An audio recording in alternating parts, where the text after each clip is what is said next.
This is Mark. I woke up about an hour ago, so my hair is unkempt. We had a church, and the women, if they had something to say, which was not encouraged in my church,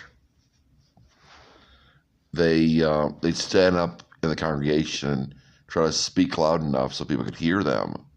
And the men would go up on the dais.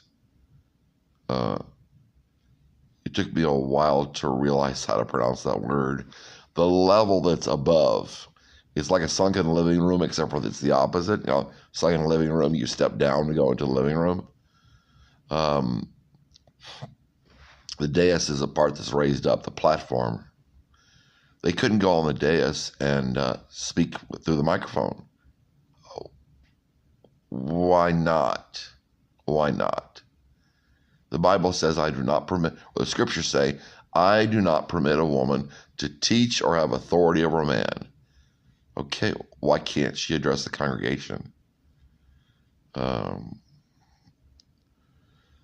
are not to chit-chat in the congregation.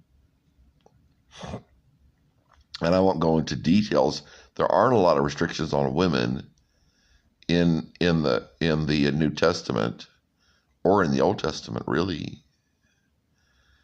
But it's understood that the men are supposed to be the head of the household. They can speak. They can speak in a microphone. I don't understand why not. I don't understand. I don't see a justification why our church did that. They were not allowed to speak. I don't see why not.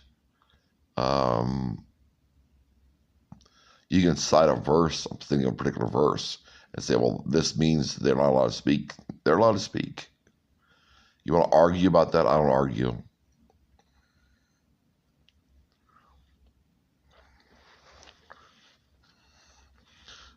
They're not allowed to teach or have authority over a man.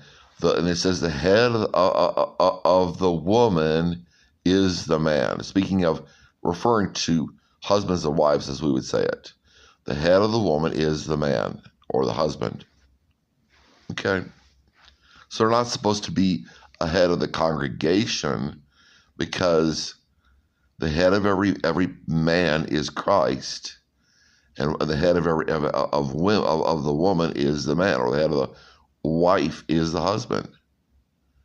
So, and once again, we're talking about Christ being over the husband, which is judged by the congregation, how he's doing well on that.